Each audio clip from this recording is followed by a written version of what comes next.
అందరికీ నమస్కారం. ఈ నెల ఆగస్టు 21వ తేదీన రెండవ శ్రావణ శుక్రవారం నాడు వరలక్ష్మి వ్రతం వచ్చింది. కోరిన కోరికలు నెరవేర్చే తల్లి ఆ వరలక్ష్మీదేవి. భక్తి శ్రద్ధలతో వరలక్ష్మి వ్రతాన్ని చేసుకుంటే అష్టలక్ష్మిల ఆశీర్వాదం వెంటనే లభిస్తుంది.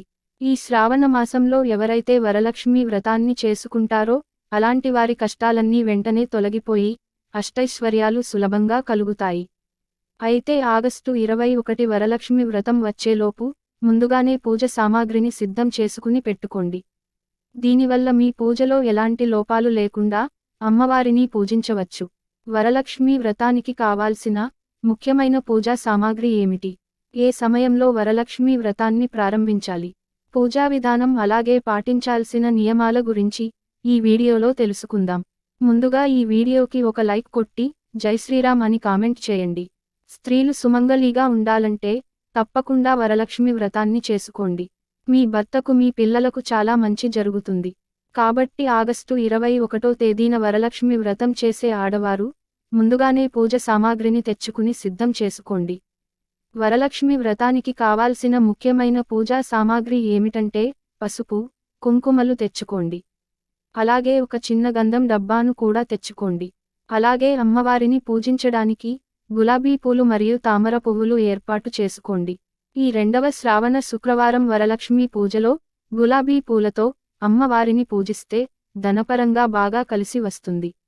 అలాగే తామర పువ్వులతో వరలక్ష్మీ దేవిని పూజిస్తే కోరిన కోరికలన్నీ వెంటనే నెరవేరుతాయి.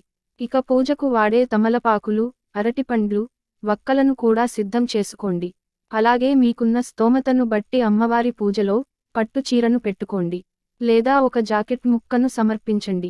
కాబట్టి ఈ వరలక్ష్మి వ్రతం వచ్చేలోపు ఒక పసుపు రంగు పట్టు చీరను లేదా జాకెట్ ముక్కను ముందుగానే సిద్ధం చేసుకుని పెట్టుకోండి. వరలక్ష్మి పూజలో అమ్మవారికి ముందుగా తాంబూలం సమర్పించి తర్వాత వ్రతాన్ని ప్రారంభించాలి.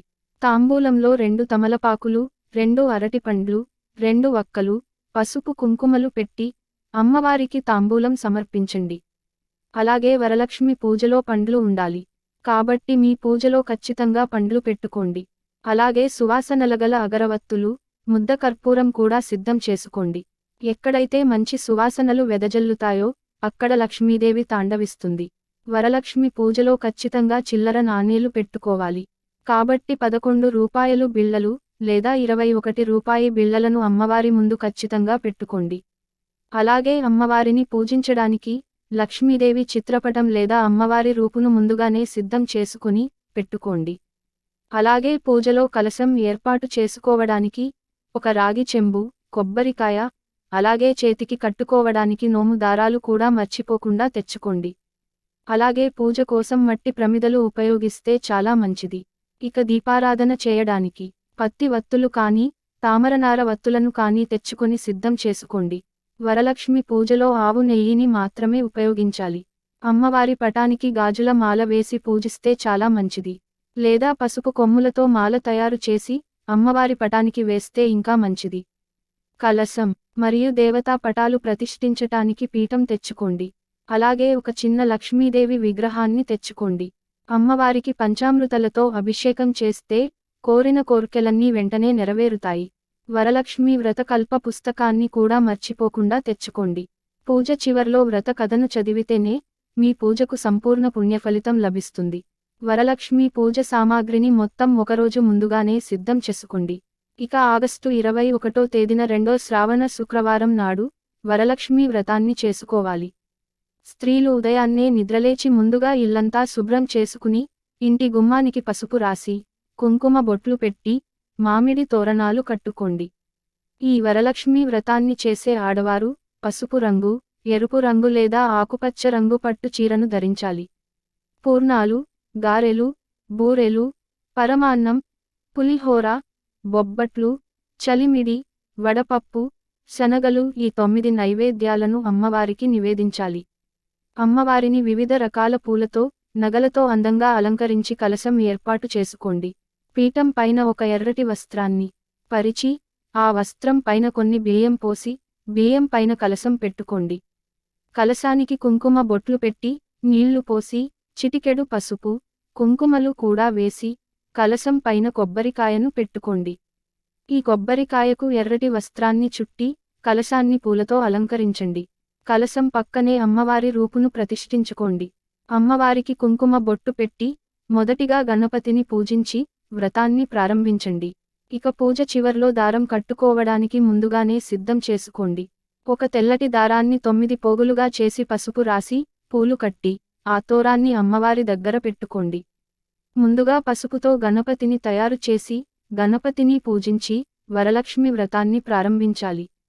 అమ్మవారి ముందు 2 దీపాలు వెలిగించి అమ్మవారికి తాంబూలం సమర్పించండి. మహాలక్ష్మి అష్టకాన్ని చదువుతూ లక్ష్మీదేవిని పూజించాలి. లేదా ఓం మహాలక్ష్మీదేవియే నమః అనే మంత్రాన్ని 108 సార్లు జపించండి. పూజ చివర్లో అమ్మవారికి హారతి సమర్పించి తలపై అక్షింతలు వేసుకుని ప్రదక్షిణాలు చేసి మీ వ్రతాన్ని ముగించుకోండి. మీ ఇంటికి 5గురు ముత్తెదువులను పిలిచి వాయనంలో 2 తమలపాకులు, అరటి పండ్లు వక్కలు, గాజులు, 1 రూపాయి బిళ్ళ, అలాగే నానబెట్టిన శనగలు ఉండాలి. ఇంటికి వచ్చిన ముత్తైదువులకు కాళ్లకు పసుపు రాసి కుంకుమ బొట్టు పెట్టి వాయనం అందించాలి.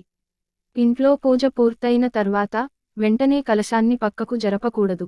శుక్రవారం ఇంట్లో వ్రతం పూర్తయిన తర్వాత శనివారం ఉదయం అమ్మవారి ముందు దీపం వెలిగించి ఉద్వాసన చెప్పి కలశాన్ని కదపాలి. అలాగే పూజలో పెట్టిన పసుపు గణపతిని నీటిలో కరిగించి ఆ నీటిని పూల మొక్కల్లో పోయాలి.